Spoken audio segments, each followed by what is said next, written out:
97.3 ESPN presents The Sports Bash with Mike Gill. It's time for Football at 4 with Adam Caplan, powered by InsideTheBirds.com. I think we have the ability to do something really special with this group, but it's going to take a lot of hard work. Now, live from inside the Matt Black Kia Studios, it's Football at 4. Inside the Birds podcast dropped this morning, of course.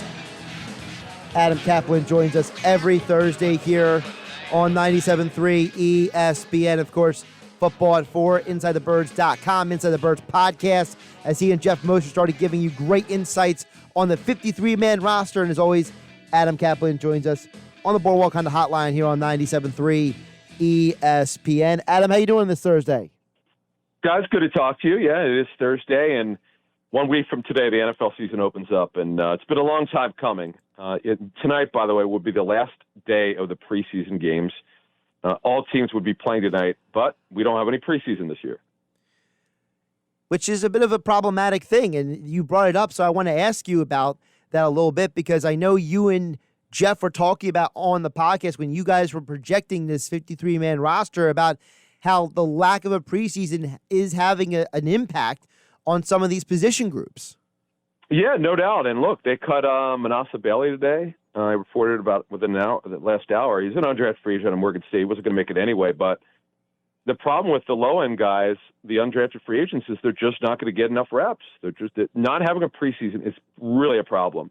And then, of course, not having a rookie minicamp in April, not having May OTAs, not having June OTAs, not having a June mandatory camp, and not having preseason. It's just really hard for clubs to, not only the Eagles, but to get an idea of where these young kids at, seventh-round picks, undrafted free agents. Though Casey Tuhill is pushing for a roster spot as a defensive end. It's a guy that I didn't think had a chance to make the roster, but though he's a seventh-round pick, he had a very good camp. How much do you think also that the lack of the preseason is not just impacting the players on the roster, but also potentially impacts who the Eagles might consider going after when rosters are cut? Because we know usually, you could point to certain guys, say so-and-so had a good preseason or so-and-so has having a good situation. There's a competition battle. You don't have that kind of insight from watching the preseason games this year. Plus, another thing, Josh, that I would add to that, and I've done this, I've not put a lot of information out on Twitter about who's looking good and who's looking bad in terms of the deep backups, because clubs don't want that out. Because as you just mentioned, they don't have the 4 preseason games to get an idea of how these kids look on tape. And if the reporters don't put this information out, they're not going to get it from clubs because coaches are not giving that information out in their Zoom sessions to the media. So you're right, and it's sort of one of the under-discussed part of information that's coming out in August and early September. Teams simply don't have the same information they would normally have this time of year. Before we dive into the 53-man roster conversation, there has been news breaking over the last 30 minutes or so about the Eagles and Zach Ertz, and I just want to get your thoughts on everything that's going on with his contract negotiations to this point. Yeah, look, it hasn't gone well. We've discussed it on Inside the Birds a couple times. So my understanding is the Eagles want to do a deal. If they were going to do one now, it would be similar to the one that the Chiefs got done with Travis Kelce, Jason's brother, obviously. Zach Ertz is a guy that obviously has been tremendous for the Eagles. He was a second-round pick in 2013. Travis Kelce was a third-round pick. Travis is slightly older than Zach, and Travis is just a tremendous football player, but he took a deal that some people in the league kind of criticized, to be honest with you. And we know that Ertz is not going to get a George Kittle's deal. That's a non-starter for the Eagles. But when you look at Kelce's deal, it's not a great deal, and that to me is not a deal that Zach Ertz is going to do. That's my sense of what I've known. But he also has 2 years left on his deal, and if you're Zach, it's never been about this season. It's about getting an extension that gives you fully guaranteed money next year and hopefully some in year 3, where the Eagles can't just walk away from the contract after 2 years. That to me, because remember, the issue here is, and we need to mention this, Dallas Goedert, you could extend his contract if he plays well after the season. All drafted players, you have to wait till they've played 3 years. So if he blows it up this season, the Eagles probably will approach him. And that you have to understand. That's just the way the Eagles do business, and that's really the right way to do it. But from Zach's standpoint, he wants assurances that it is not going to be an extension where the club could get out really quick. So it's challenging. This is sort of what you call the cost of doing business and drafting well and developing. Goddard's a guy the Eagles absolutely love and think is going to be a star. And Zach has been a star. And this is challenging. I've spoken to both sides. I understand where they're at. It's just not easy. It's not an easy contract to get through here. That's going to make both sides happy. Yeah, it definitely seems like it's going to be tough for the Eagles to figure this out, but it does seem like, he's one of those guys that they will figure it out for. It just seems like it is. But you mentioned Dallas Goedert is also right behind him, and he's someone who's clearly been a factor for this team. So we'll see how that all shapes up. I want to get your thoughts on the current injuries with Jalen Reagor, Sanders, and Lane Johnson. Yeah, Jalen Reagor is not, I'm told, not expected to play week 1. They're not ruling him out for week 2 or 3. I've heard he's doing well coming back from the injury. He's got the small labrum tear, as our Jeff Mosher reported first. And just checking into it, he's doing better. He's feeling better.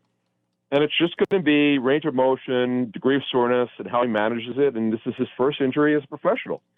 Really tough kid, by the way, from checking into his background. Really hard-nosed like his father, Monte.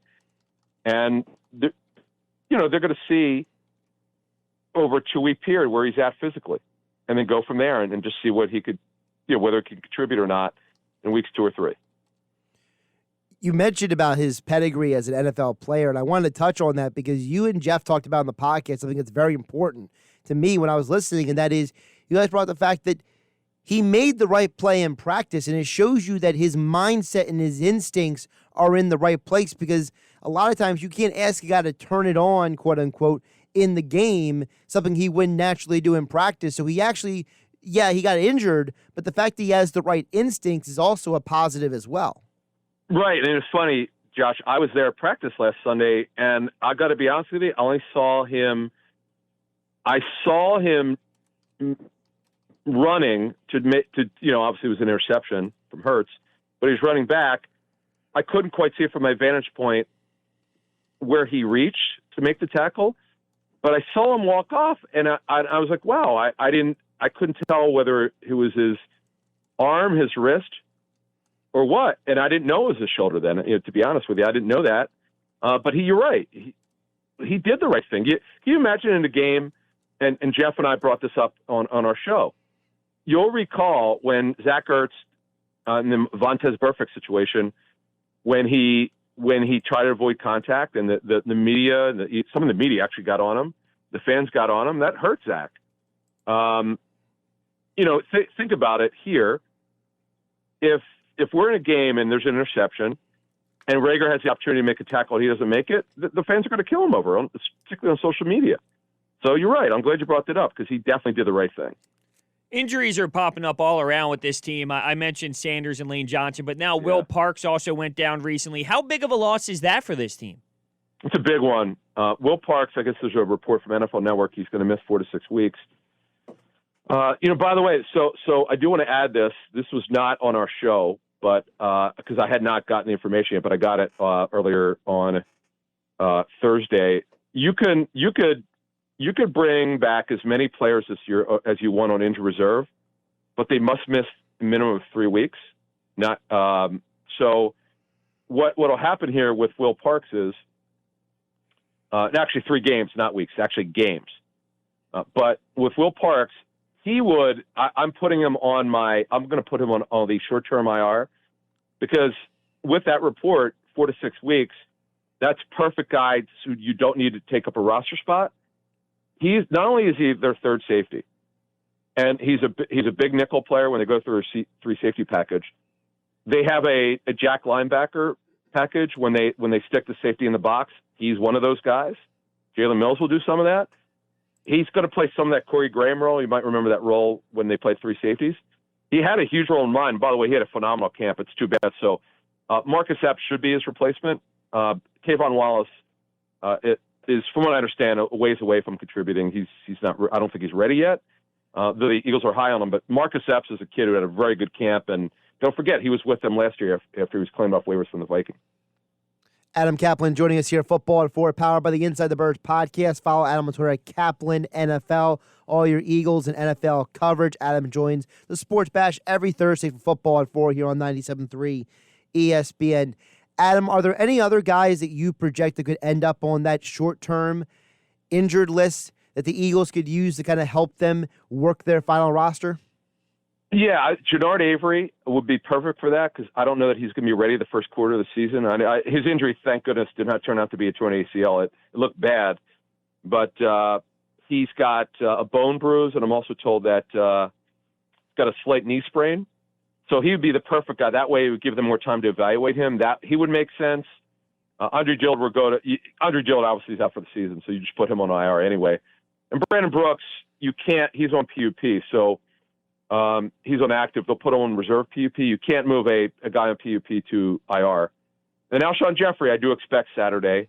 You can't do it before 4 p.m. Eastern. It's got to be at the 53 cutdown. They cannot put him on IR and then put him on that short-term IR. He's just got to go. He's got to be removed from PUP. If they don't do that, he must miss the first 6 weeks. What's the current situation with Sidney Jones? Is it possible that he's not even on this team anymore at some point? Yeah, to be honest with you, Hunter, I don't have him on my 53. I just don't think that he's earned a spot. I think he's got it. We know he's had an injury history. He's been an underachiever, though he's definitely talented. And yeah, he's a former second-round pick, but at this point, I don't think that matters anymore. I think it's just about productivity. And he is in his 4th season. If they do keep him, after the season, he'll be restricted, not unrestricted, because his first year did not count because he was on the non-football injury list too long. So he doesn't get that 1 year added of unrestricted free agency. So, look, the Eagles have you're right, guys. They have so many injuries at different positions. You know, it's one thing if they happen all at one position, you could just go add 3 players. But because you've got Miles Sanders, who will be ready for next week, but he's got an injury. Jeffrey, Rager, Lane Johnson, who's got an ankle injury. I don't know what it is, but he obviously he's not been in practice, but he's going to play next week. Dark Barnett's no lock. By the way, he's got a bad ankle injury. He's no lock to play next week. Javon Hargrave, as Mosher reported that he's got the pectoral strain. And then we just mentioned the 2 guys of Avery and Parks. The problem is it's all spread throughout this roster, and it's a little bit more. It's just a little harder to navigate. So with that being said about Sidney Jones, is that a situation where the Eagles maybe trade him for a draft pick? Do they try to find maybe some other team that has a guy they're trying to unload as well? You know, what would you think would be the most likely scenario with letting Sidney Jones go if he doesn't make the final roster? Yeah, it would be a conditional late round pick, round 5 through 7. Let's say it's a 6-round pick that could be as much as a 4 for 2021 if he not only makes the roster, he plays a certain amount of snaps for his new team. Now, you could do player for player. If the spots where the Eagles could really use help or an upgrade would be at linebacker, outside corner, obviously to replace Jones, but they're not probably going to get that. And then they really do need it. All of a sudden, they didn't have this issue coming into training camp, but they have it now. They really lack veteran depth on the offensive line. They just don't have any experience behind their projected starters. It's unfortunate, but because of injuries, that's where they're at. Really quick, there's a guy like from the Raiders, Gabe Jackson is a guy people are talking about, might be on the outside looking in for them. Would he fit that category of a veteran guy for them that they might be interested in? He was, yeah, Josh. To start free agency, he was definitely on the block. That was my understanding, but I don't see that now. Now, I do know they drafted a kid named John Simpson. The Raiders did, you're talking about. Gabe Jackson's their starting right guard. Simpson is a guy that also went to Clemson with Kayvon Wallace, but he's a guy they eventually believe is going to replace Jackson, but I don't see that happening at all. I don't see them doing that now. I would be very surprised if that happened. I want to dive into this offensive line mess because there were reports that, Jason Peters would want more money to play left tackle, and now they're trying Matt Pryor over there, who isn't really a left tackle, and then Doug Peterson speaks to the media. Well, we don't like to really move guys around. Well, you are moving guys around. You have Jason Peters at right guard right now. He is a Hall of Fame left tackle, so it's a little wonky at the moment. What are your thoughts on the current situation at the offensive line? Yeah, it is not good. This is kind of what I was alluding to earlier, just a minute ago, about the issues with depth. Because of the Brandon Brooks injury, the Lane Johnson injury, though he's going to be ready, but because he's missed time, And obviously the Dillard situation, because he was going to be their left tackle, their depth has been depleted. They don't quite know if Pryor's going to be able to make it as the left tackle, but you're right. They've done that. I'm told through yesterday's practice he was their left tackle. I am very surprised that they're not doing Jordan Mailata. I don't quite understand it. Mailata is way more athletic. He's more gifted. The only thing that Pryor has over him is the experience. Mailata's he's never played in a regular season NFL game. He never played football in his life until 3 years ago. But he's a freak show. I'm told he had a good week of practice last week, actually really good. So you got it. But the thing is, the Eagles front office really believes in Jeff Stoutland. If this is what he wants, they're going to stick with it. Stoutland, if this is what he wants, you got to trust the guy. But they also, if it doesn't work, they've got Jason Peters to move from right guard to left tackle. And then they're going to have a decision on how they would handle the right guard position. It would be Pryor probably, but the bottom line is this is not good with what's happened here at left tackle. Yeah, you said it's shocking that Mailata's not at left tackle. To me, it's just shocking that Jason Peters hasn't shifted over to the left side. I just question if this happens, let's just use a hypothetical, week 3, third quarter, and Andre Dillard went down then, is Jason Peters going to be sitting on the sideline and go, well, I'm not playing left tackle. I don't get paid that type of money. Hunter, they would have worked out. They would, between he and they would talk to the agent, Vince Taylor, and say, look, here's where we're at with this. Here's what we're willing to do. What you can do is take the remaining $3.2 million, and you could, instead of having him he has to earn it. He's got per game roster bonuses and some other miscellaneous money, incentives to get to $6 million.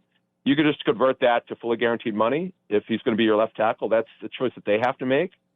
And we know Peters has a good relationship with the owner. We'll see how this goes. I believe, by the way, the story I'm told is correct, that if they're going to move him to left tackle, he's going to want more money. But the fact of the matter is, what's the money going to look like, and what is he willing to accept, and will the Eagles do it? We don't know that yet. It's just that the story's out there, and it's not happening yet, so we'll see what happens. Adam, if you could give the audience an understanding of the timing of all the stuff we're talking about, because I know a lot of this is going to go down in a very staged manner. So for those out there who don't understand, how the deadline works, what happens after the deadline, and all that leading up to next week. So give everybody an idea of what actually the timetable is for all the stuff we're talking about. Yeah, so it's 4 p.m. Eastern on Saturday. Every team must be down to 53 players, whether they have 80, 79 like the Eagles because they cut Manasa Bailey on Thursday. Whatever your team has, you have to get to 53 men. You can, by the way, as I said earlier, you can take some guys who you thought you would have to put on IR for the season. Well, you put them on IR, but you could bring them back after 3 games. And so they have, as I said earlier, the Eagles have at least 2 guys, if not more, that fit that role. And then Sunday at noon, players could be claimed off waivers. You'll see a bunch of players. I'm sure the Eagles will claim at least 1 player off waivers. 12 at noon, teams could claim players off waivers. Also, that's when you could set your 16-man practice squad. On the 16-man practice squad, 6 of those players, up to 6 of them, could be veterans. They're doing that this year only because of the COVID-19 situation. This is going to really help you. And then on game day, I guess you have till the night before.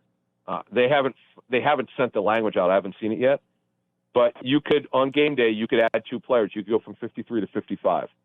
And the Eagles clearly are going to have to do that because they have issues right now, significant issues at wide receiver. Defensive line, depending on who's available. They don't know that yet, who's going to be available. So you could expect the Eagles to do that. So again, folks, Saturday at 4 p.m. Eastern, that's when you get to the 53-man roster. On Sunday at noon, that's when the Eagles could set their practice squad. Who do you suspect would be some of the prime candidates for the Eagles with that practice squad who may be those candidates for those game day call-ups? All right, so let me take it like this, Josh. These are the guys I think on the cut line. Deontay Burnett, who had a great camp, a flash player who was with them last year. He had to play late last season, you might remember. Quez Watkins, who's a 6th-round pick, who inconsistent in training camp, but they like him. Travis Fulgham, who's done great in this limited time that they claimed him off waivers from Green Bay. He's 6'2.5". He's a basketball player. He's now a receiver. He's number 6. He did a great job in the limited time that he had. He's the guy who could go to the practice squad. I don't see him making it. Raekwon Williams and Anthony Rush, one of them, if not both, will go to the practice squad if they clear it. If they're both cut, one of them will be cut. I don't know if both will. Casey Toohill, if he doesn't make it and he clears. Joe Osman, if he doesn't make it and he clears, he'll go to the practice squad. And then it's too hard to know. We'll talk about it next Thursday on my spot. I'll have a better idea about, because we don't even have an injury report yet. I'll have a better idea who will be and who won't be for Week 1 versus Washington next Sunday in Washington, by the way. But those would be some of the guys I think are on the cut line to keep an eye on who could wind up on the practice squad. I'm certainly looking forward to it. Football is just around the corner, as you mentioned earlier, a week away. It'll be Chiefs versus Texans, and, of course, Eagles versus Washington, Week 1. And Adam Caplan, Football at 4, powered by the Inside the Birds podcast. It just dropped this morning. For more insights on the 53-man roster and more, Jeff Mosher, Adam Caplan, Inside the Birds podcast. And Adam Caplan joins us every Thursday on the Sports Bash Show on 97.3 ESPN. Adam, always appreciate the insights. Great stuff today. Guys, thank you. Of course, Football at 4 being brought to you by PlaySugarHouse.com. Sign up now and they'll match your first deposit up to $250. Go to PlaySugarHouse.com and win real money with their sports book along with casino games from the comfort of your home. Must be 21 in order to play. Gambling problem? Call 1-800-GAMBLER.